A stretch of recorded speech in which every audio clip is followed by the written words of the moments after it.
Quero abrir a Bíblia junto com os irmãos em 2 Reis, capítulo 6, versículo 24. 2 Reis, capítulo 6, versículo 24. Eu vou abreviar a mensagem para que nós não venhamos nos prolongar nessa noite, para que possamos absorver aquilo que Deus quer falar aos nossos corações. 2 Reis, capítulo 6, versículo 24. Diz assim o texto sagrado: Algum tempo depois, Ben-Hadad, rei da Síria, mobilizou todo o seu exército e cercou Samaria.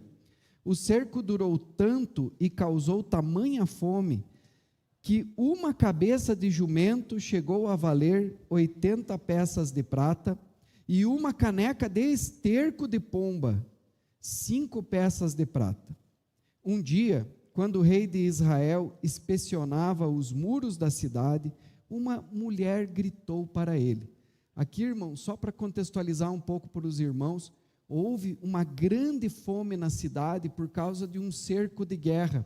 Um exército cercou a cidade, eles ficaram presos dentro da cidade, e os mantimentos foram acabando, a comida foi acabando, e eles chegaram a essa fome extrema de, como diz o texto sagrado aqui, uma cabeça de jumento valer 80 peças de prata, e uma caneca de esterco de pomba, 5 peças de prata. Tamanha era a fome das pessoas, que as pessoas estavam comendo esterco de pomba.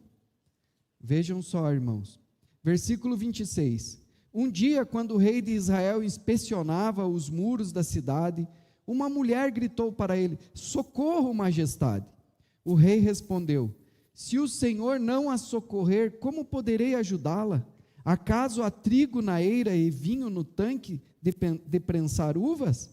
Contudo, ele perguntou: Mas qual é o problema?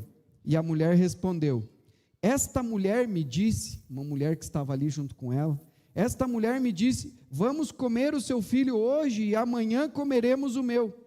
Então cozinhamos o meu filho e o comemos. No dia seguinte eu disse a ela que era a vez de comermos o seu filho, mas ela o havia escondido. Quando o rei ouviu as palavras da mulher, rasgou as próprias vestes. Como estava sobre os muros, o povo viu que ele estava usando pano de saco por baixo, junto ao corpo. Até aí, irmãos. Vejam o tamanho da fome, vejam o desespero. Talvez essas crianças eram bebezinhos, porque elas comeram tudo num dia, e a fome e o desespero era tão grande, que essas pessoas estavam desesperançadas.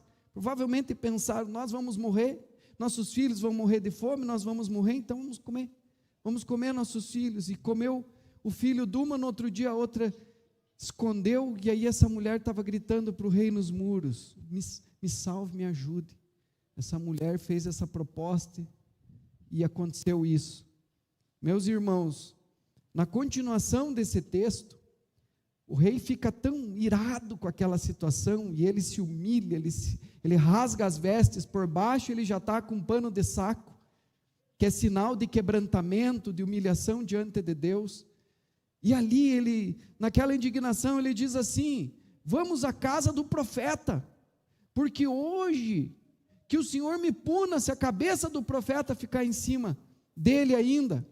E ele vai até a casa do profeta, e ele leva um soldado para ir na frente, para já ser um mensageiro, e quando ele chegasse, o cara já tinha que estar com a cabeça decepada. E o profeta estava lá falando com algumas autoridades, e o Espírito de Deus fala com o profeta e diz assim: ó, o mensageiro do rei está vindo aí para te matar, e ele está vindo atrás. E ele diz assim: fechem a porta, não deixem entrar, porque um assassino mandou me matar, tirar minha cabeça. E nisso chegou aquele soldado, aquele oficial, e chegou o rei. E aí eles conversaram ali na porta, e o profeta disse assim: amanhã, nesta mesma hora, haverá uma porção de farinha sendo vendida por uma peça de prata, e 2 porções de cevada por uma peça de prata. Um preço irrisório, muito barato. E o soldado que estava ali com o rei, ao qual diz a Bíblia que o rei se apoiava no seu braço, disse assim: bem capaz, nem que Deus abra as janelas dos céus, isso é impossível, isso não vai acontecer, isso não pode acontecer. E ele duvidou da palavra de Deus, duvidou da palavra de Deus. E o profeta disse, pelo Espírito de Deus: porque você duvidou da palavra de Deus, você vai ver com os seus olhos, mas você não vai provar, você não vai comer. E de fato, irmãos, no dia seguinte diz a Bíblia que haviam 4 leprosos do lado de fora dos muros. E esses 4 leprosos, eles pensaram: se nós ficarmos aqui, vamos morrer de fome. Se nós formos aos inimigos, talvez morramos à espada. Mas nós precisamos fazer alguma coisa. E então eles foram na direção do inimigo. Se eles nos acolherem, nós vamos viver. Se eles não nos acolherem e for para nós morrermos, morremos. Mas eles confiaram em Deus e foram na direção do inimigo. E diz que quando eles chegaram lá, Deus já tinha providenciado e virado todo o jogo, virado tudo ali. E não havia nada naquele acampamento, estava abandonado. Eles entraram numa tenda, encontraram ouro, prata, encontraram muito mantimento, muita comida, comeram, se saciaram, saíram, entraram noutra tenda, ouro, prata, pegaram as coisas, levaram em algum lugar, esconderam, voltaram ali, estavam entrando noutra tenda, e de repente, caiu a ficha, na mente e no coração deles, e eles disseram uns aos outros: hoje é dia de boas notícias, hoje é um dia de boas notícias, nós não podemos ficar com essa alegria somente para nós, nós encontramos o pão, nós precisamos compartilhar essa alegria, compartilhar essa bênção, compartilhar essa boa nova, essa boa notícia do pão, porque senão, amanhã nós seremos castigados. De fato, muitas vezes, vem uma responsabilidade sobre aqueles que podem fazer alguma coisa. E eles tiveram esse insight. E aí esses 4 leprosos, eles foram nos muros, e eles gritaram nos muros da cidade: encontramos o pão.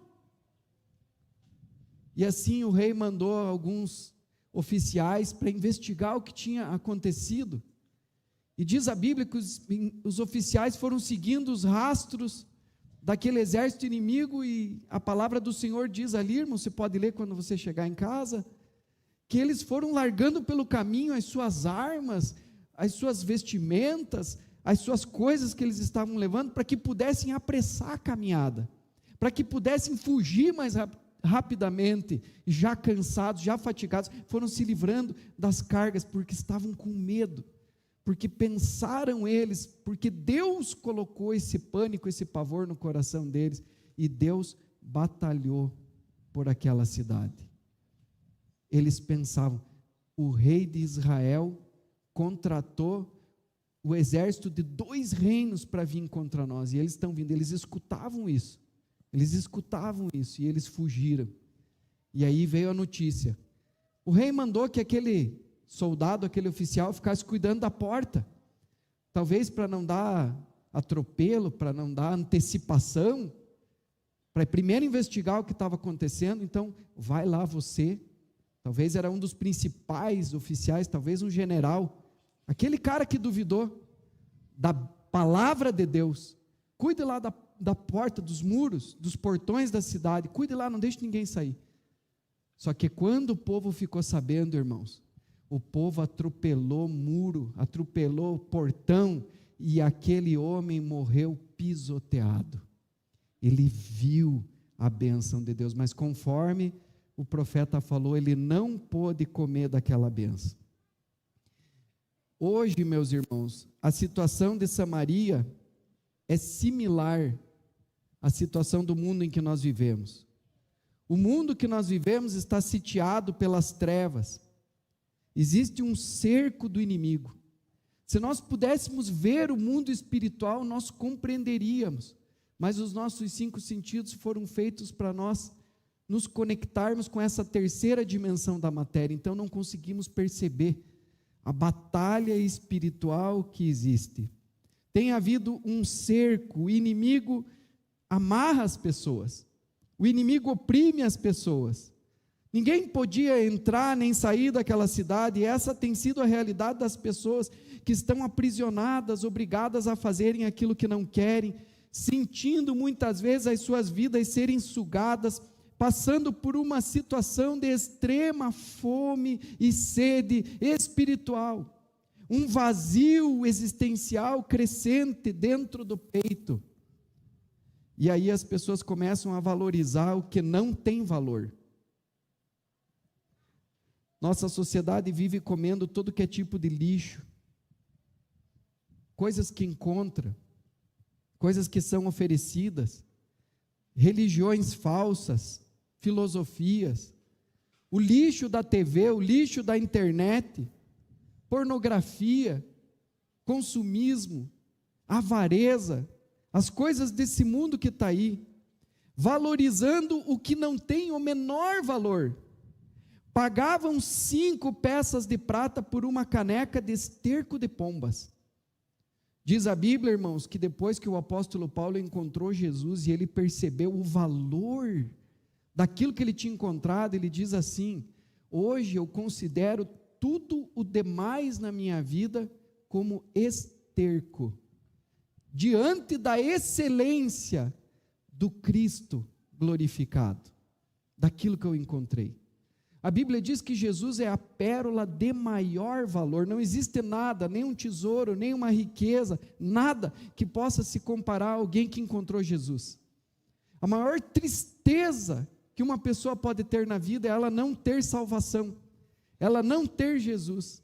Essa pessoa está na vida, ela está aí, ela está vivendo, mas ela está eternamente perdida se ela não encontrar Jesus. A maior tragédia que uma pessoa pode ter na vida é não ter Jesus. E as pessoas estão dessa maneira, numa loucura, num desespero. A tamanha fome espiritual do homem moderno que as pressões, as angústias da vida têm levado muitos à loucura. Muitos têm ido à depressão, ao desespero, uma busca desenfreada por algum tipo de prazer, por algum tipo de alívio, por algum tipo de satisfação. E até parece macabro a forma como as crianças têm sido tratadas. Não só criança de rua, mas também crianças ricas, abandonadas por seus pais dentro de mansões luxuosas, entregues ao celular, ao smartphone, à televisão, às programações, aos filminhos, aos desenhos. A loucura daquelas mães que comeram aquelas crianças se repete simbolicamente hoje. E não é diferente, irmãos, porque nos dias de hoje a gente tem visto um mundo mergulhado cada vez mais na depravação moral, depravação sexual, pedofilia, sem contar de crianças entregues em sacrifícios satânicos. Às vezes a gente pensa aqui em Caçador, não, mas isso não é verdade, irmãos, isso é verdade. A nossa igreja assiste crianças que passam por esse tipo de situação, aqui dentro da nossa cidade, que sofrem abusos de parentes, de tios e até mesmo de seus pais. A ideia é de um mundo carente, com pessoas correndo atrás de coisas, sem rumo, sem direção. As pessoas estão com fome, e quando estão com fome, cometem loucuras. E eu não estou falando de fome de comida, fome de alimento, porque isso não falta no Brasil. De cada 5 pratos de comida do mundo, 1 prato de comida é do Brasil. Tamanha abundância que nós temos aqui na nossa terra. Mas eu estou falando da fome espiritual, a fome por Deus. Existe uma fome por Deus na cidade. Mas Deus tem uma palavra de esperança para os desesperançados. Tudo indica, irmãos, que aquele cerco já durava anos, a situação era desesperadora, não havia nenhuma expectativa de solução. E aí vem a palavra de Deus. E alguém pensa, como? Como que uma medida de farinha vai ser vendida por um ciclo de prata, um valor irrisório? Como que 2 medidas de cevada vão ser vendidas por um ciclo de prata? Isso é muito barato. Isso não vai acontecer. Mas se a palavra de Deus fala, irmãos, vai acontecer. Diga para o irmão que está do seu lado, viu, irmão? Se está escrito, vai acontecer. No meio daquele caos, naquela cidade de Samaria, irmãos, aquela situação era desesperadora. Mas Deus prometeu uma virada da fome, da miséria, para a abundância. E Deus promete isso também para as nossas vidas. Está escrito que o Senhor prometeu vida abundante. Lá em João capítulo 10, versículo 10, Jesus disse: o ladrão só veio para roubar, matar e destruir, mas eu vim para que tenham vida e a tenham em abundância. Aleluia! Eu e você, nós podemos viver uma vida abundante através do nosso relacionamento com o Senhor. Não são as coisas desse mundo que nos satisfazem, irmãos. Salomão pensou que eram as coisas do mundo e ele experimentou. Ele foi o maior rei de Israel e ele primeiramente pensou, são as riquezas. Se eu me tornar um homem rico, eu serei rico de fato. São as riquezas que satisfazem a alma. E ele foi em busca das riquezas. E de fato ele se tornou o homem mais rico da terra. Mas ele diz na sua palavra, no seu livro em Eclesiastes, que aquilo tudo era vaidade, era correr atrás do vento. Como alguém que está correndo atrás do vento. Aí ele pensou, não, eu acho que é na bebida. Eu acho que é no entorpecente. Eu acho que é no álcool. E ele buscou a felicidade no fundo de um copo, como um rei rico, jovem, com dinheiro, com tudo. Ele começou a fazer festas, baladas, entretenimento, diversão, comida, jantares, manjares. E ali, bebendo, ele percebeu, não é. Isso é correr atrás do vento. Tudo isso é vaidade, não satisfaz, não preenche a alma do homem. E ele foi se desenganando. E então ele tentou nas aventuras sexuais.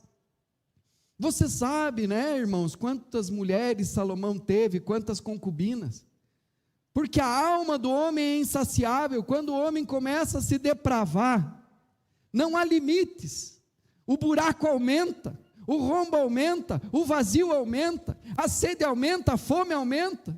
E assim ele ia de mulher em mulher, de lugar em lugar, mas não conseguia dessedentar a sua sede. Então ele pensou, não, é na fama, é no sucesso. E ele buscou e se tornou o homem de maior sucesso da terra, ao ponto da rainha Sabá vir para conhecer Salomão. Quem é esse tão exaltado? Quem é esse rei tão cheio de glória? Quem é esse rei cujo reino excede todos os outros reinos? Mas ele percebeu que não estava em nada daquilo, irmãos. E assim o ladrão vai nos entretendo e vai roubando a nossa vida. Mas, graças a Deus, porque nós podemos ter um encontro com Jesus, o pão vivo que desceu do céu. Jesus é o pão que sacia a nossa fome espiritual. Assim é a graça salvadora de Deus para conosco. Aqueles leprosos, eles não tinham nada a oferecer. Eles eram a expressão exata do que Jesus fala no início do Sermão da Montanha. Quando ele começa o Sermão da Montanha, ele começa dizendo: bem-aventurados os pobres em espírito, porque deles é o reino dos céus.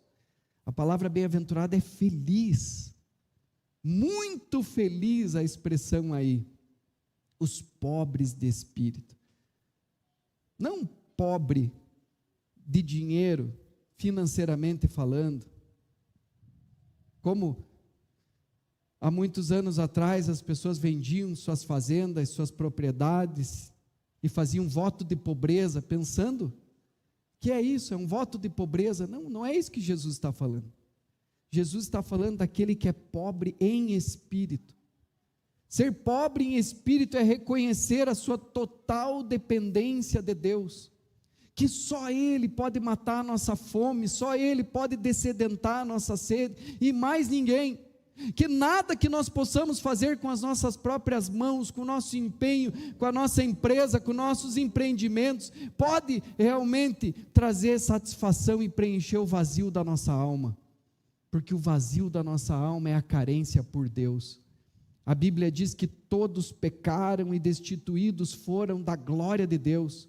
A Bíblia diz que Deus colocou a eternidade dentro do homem. Por isso, nós não nos contentamos com coisas apenas desta vida. Às vezes as pessoas buscam uma realização aqui, algo aqui, mas a verdadeira alegria, a verdadeira felicidade está dentro de nós. E quando nós temos um encontro real com Jesus, nós temos um encontro real com a felicidade, com o reino de Deus. E esse encontro transforma as nossas vidas, porque essa felicidade brota de dentro de nós. Ela não está nas circunstâncias, ela não está nas coisas materiais, e o Senhor Jesus diz que ninguém pode tirar a felicidade de um homem e de uma mulher que teve um encontro real com Deus.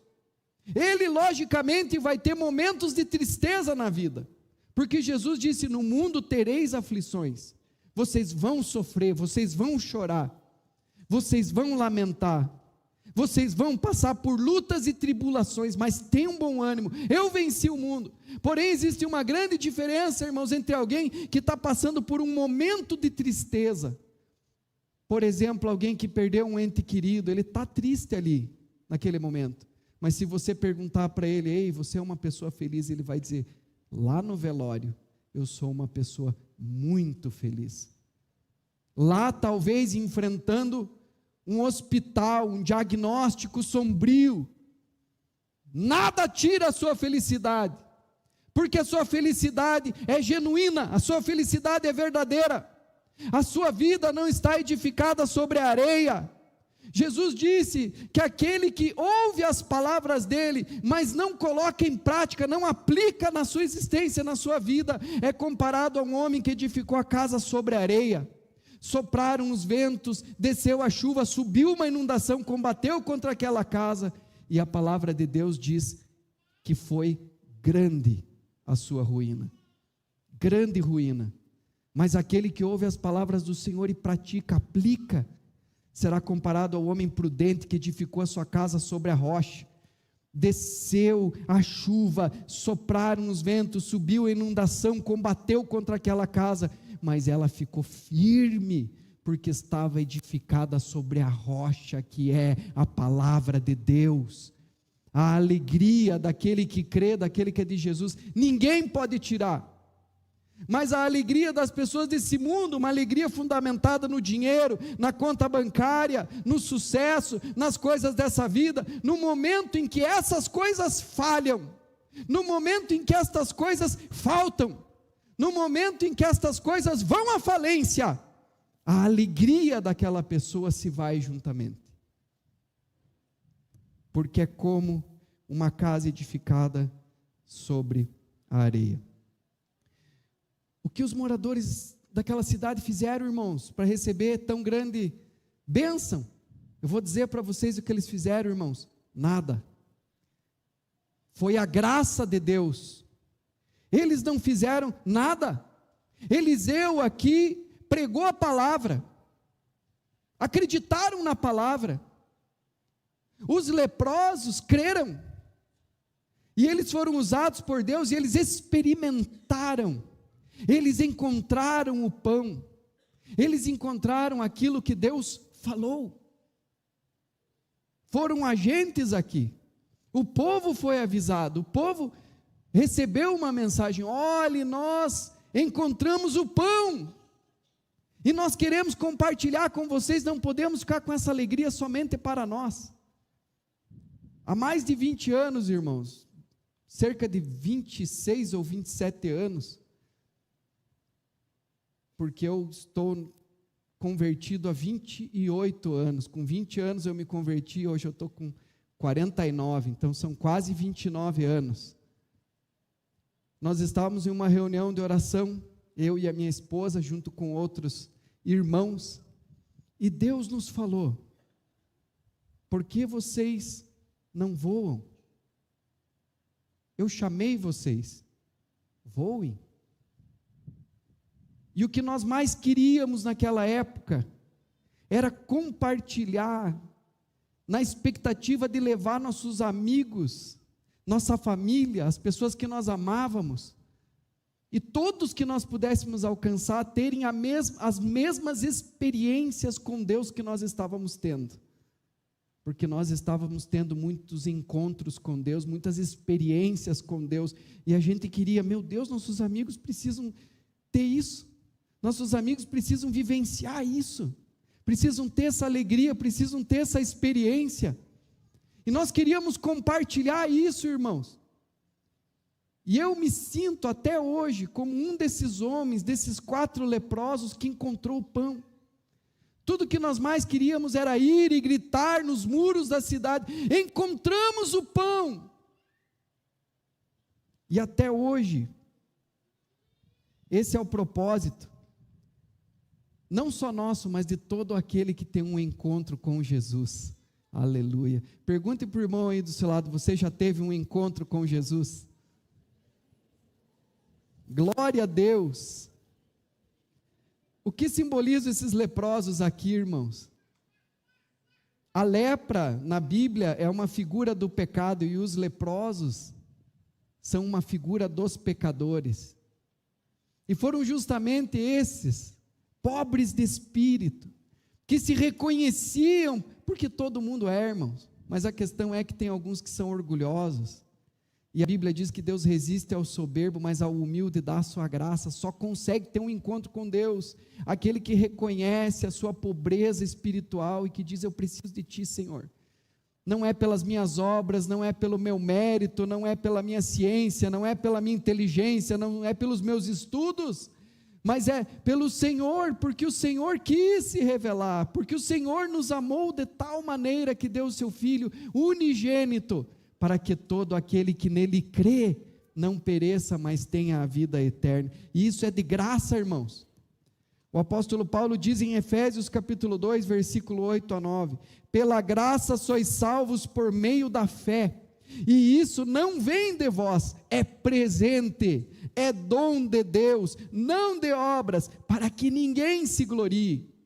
Alguém pode pensar: mas eu preciso fazer sacrifício, eu preciso fazer caridade, eu preciso fazer doação. Não, todas essas coisas são boas, mas você não vai ser salvo por isso. Não vem de obras, vem pela graça, vem de Deus. Também Isaías 55, versículo 1 diz: venham todos vocês que estão com sede, venham às águas, e vocês que não possuem dinheiro algum, venham, comprem e comam, venham, comprem vinho e leite, sem dinheiro e sem custo. Aleluia! Nessa noite há uma grande notícia para você. Não se desespere, não faça nenhuma loucura. E por que eu falo isso? Por que o pastor está falando isso? Talvez você pense individualmente: não, mas eu não vou fazer nenhuma loucura. Irmãos, eu estou dizendo isso porque isso precisa ser dito. Não se desespere, não faça nenhuma loucura. Há um Deus que te ama, há um Deus que te livra. Pare de comer porcaria, porque é de graça.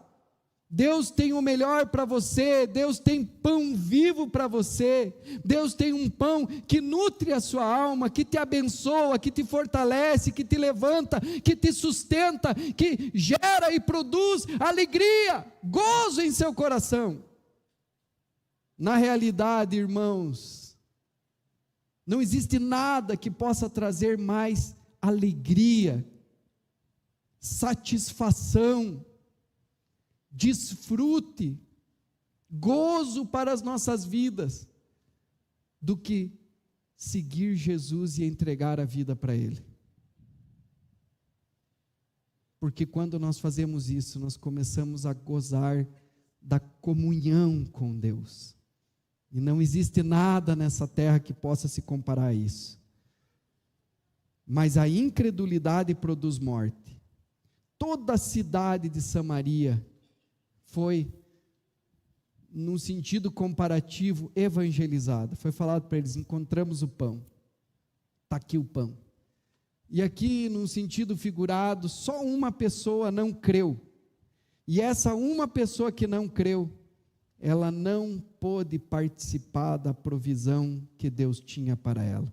João capítulo 3, versículo 36 diz: quem crê no Filho tem a vida eterna.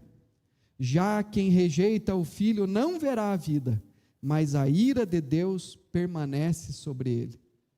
O juízo de Deus, porque todos nós vamos ser julgados segundo aquilo que fizemos por meio do corpo, segundo Jesus e o Evangelho, segundo Deus, só existe uma vida. Após isso segue-se o juízo.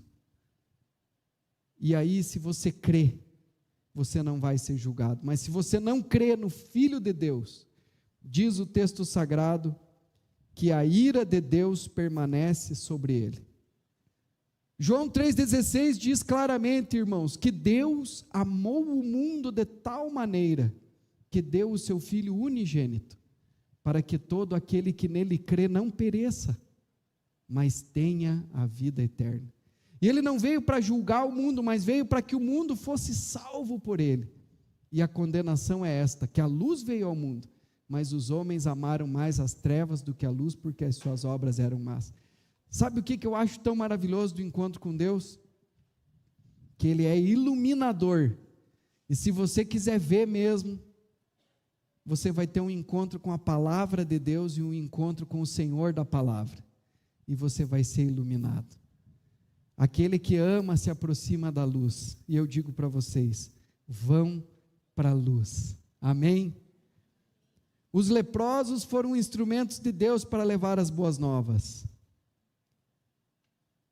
Os leprosos eram essas pessoas rejeitadas, aqueles que, não, esses aí não, outros pode ser que sim. Por exemplo, nos dias de Jesus tinham os fariseus, que eram os teólogos, os estudiosos da época, os religiosos da época, tinha uma tradição da religião, uma vaidade da religião, um pedigree religioso, mas eles estavam cheios de si, cheios das suas doutrinas, dos seus dogmas, das suas filosofias, das suas crenças, cheios das suas tradições, e eles não experimentaram aquilo que Jesus tinha para lhes dar. Tinha também um outro grupo, que eram dos revoltosos, os zelotes. E esses zelotes eram um grupo que queria se insurgir contra Roma.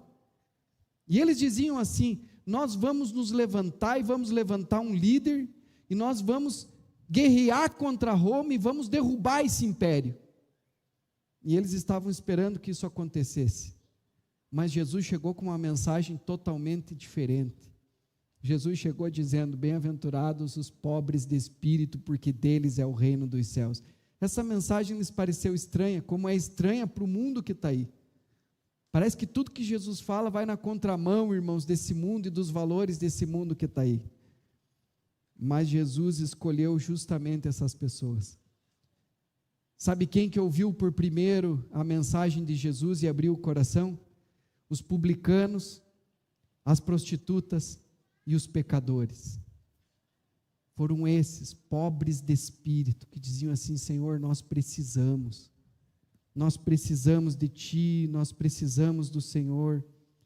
E a história mostra, irmãos, que esses leprosos, eles caíram em si, eles disseram: nós encontramos a solução, este é um dia de boas notícias, então nós não podemos nos calar, precisamos compartilhar, precisamos repartir essa alegria do encontro com Deus. E imediatamente eles foram e compartilharam a mensagem. Imediatamente eles foram e compartilharam a fé.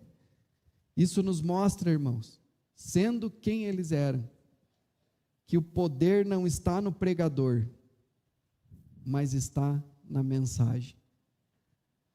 Deus habita em vasos de barro. Deus faz o seu Espírito Santo habitar em vasos de barro. O poder não está no pregador, o poder está na mensagem. O que dá valor a nós é o Cristo ressuscitado que vem habitar em nós através do seu Espírito. Veja o que Paulo escreveu, 1 Coríntios, capítulo 1, versículo 26 a 29. Irmãos, pensem no que vocês eram quando foram chamados. Poucos eram sábios segundo os padrões humanos. Noutra versão diz sábios segundo a carne. Poucos eram sábios segundo os padrões humanos. Poucos eram poderosos, ricos. Poucos eram de nobre nascimento. Tinha um título de nobreza de uma família, de nobre nascimento. Mas Deus escolheu o que para o mundo é loucura, para envergonhar os sábios. E escolheu o que para o mundo é fraqueza, para envergonhar o que é forte. Ele escolheu o que para o mundo é insignificante, desprezado e o que nada é, para reduzir a nada o que é, a fim de que ninguém se vanglorie diante dele. Isso mostra, irmãos, que Deus usa as mais improváveis das pessoas como seus porta-vozes, para que a sua glória, para que a glória seja somente dele. E nesse sentido, como na história, o que dá valor a nós é essa mensagem que nós carregamos agora. Aleluia. O Senhor chamou a igreja é o corpo de Cristo. E o Senhor nos desafia a nós compartilharmos essa realidade, para que possamos transformar a cidade, irmãos, multiplicando discípulos. Por quê? Porque existem muitas pessoas morrendo sem Deus nessa cidade. E então eu pergunto para vocês, igreja amada, corpo de Cristo, como nós faremos para compartilhar essa grande notícia do Evangelho? Como que você vai fazer isso? É muito simples. Jesus disse, vocês vão ser minhas testemunhas. Assim como essas mulheres testemunharam aqui, Deus tocou na minha vida. Deus fez algo nesse final de semana. Você pode dar o teu testemunho. Porque talvez alguém, por teimosia, diga, mas quem que me garante que a Bíblia não foi escrita por homens? Mas quando uma pessoa dá o seu testemunho, ela diz, Deus agiu aqui em 2024, Deus agiu na minha vida, Deus tocou em mim, eu tive uma experiência com Deus. É muito mais difícil de refutar, porque é a história de uma pessoa, é o testemunho dela, é o que ela vivenciou. Aleluia. O que cada pessoa pode fazer na prática, irmãos? Pelo Evangelho, Jesus deu a vida dele na cruz do Calvário por nós. O que você pode fazer? Por essa paixão por almas, se compadecer do perdido. O que as nossas células, as nossas conexões podem fazer para proclamar o Evangelho? Será que às vezes, irmãos, nós não estamos como aqueles leprosos no início? Meu Deus, encontramos o pão, aleluia, vamos guardar, vamos pegar, vamos comer, vamos desfrutar. Será que nós não estamos assim egoisticamente, meus irmãos? Que cada um de nós possa alcançar pelo menos mais alguém, mais uma pessoa para a glória de Deus. Amém? Vamos nos pôr em pé na presença de Jesus. Glória a Deus. Eu desejo, meus irmãos, que nós consigamos fazer um encontro com Deus de homens bem abençoado também, para a glória de Deus. Os nossos encontros de homens sempre eram antes das mulheres, e a gente sempre conseguia levar muitos homens para passar pelo encontro, para conhecerem o nosso Senhor, para terem uma experiência com Deus lá no encontro, porque o encontro não é só o nome, encontro com Deus, não, o encontro é genuinamente um encontro com Deus. Essa é a expectativa e essa é a experiência. E aí eu sempre falava para a pastora, o de vocês dá tanta mulherada assim, porque o nosso testemunha antes, e aí enche. Claro, a gente chega lá e os homens dando aqueles testemunhos, a mulherada fica tudo quebrantada, põe o nome lá na lista. Mas agora, quero ver, irmãos.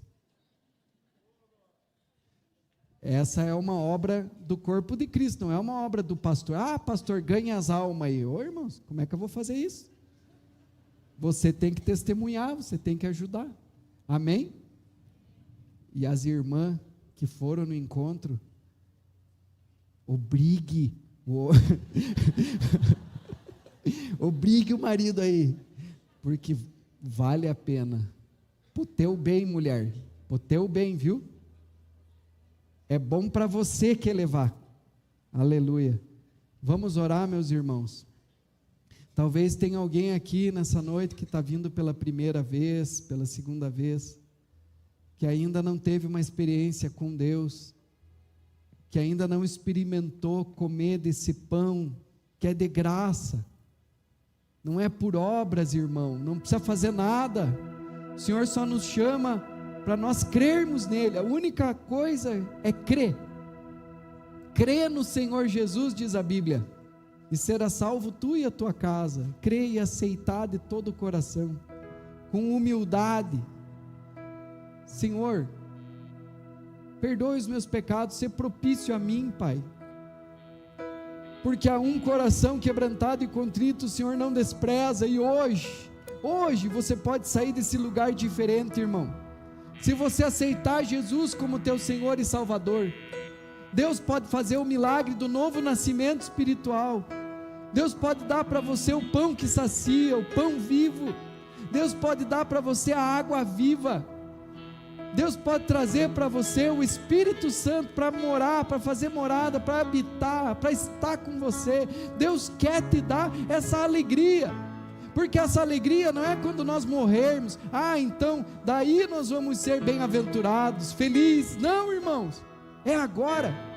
O texto diz: bem-aventurados os pobres em espírito. Não diz que serão bem-aventurados, diz que são bem-aventurados.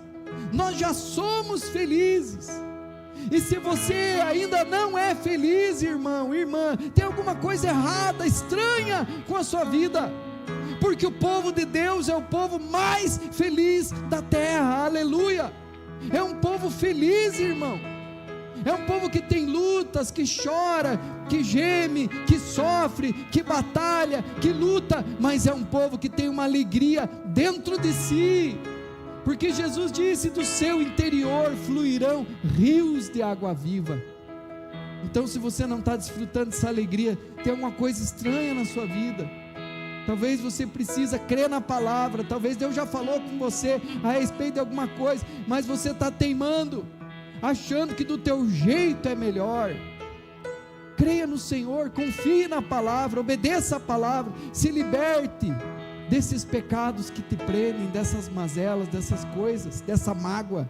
Talvez é uma mágoa, talvez é um ressentimento.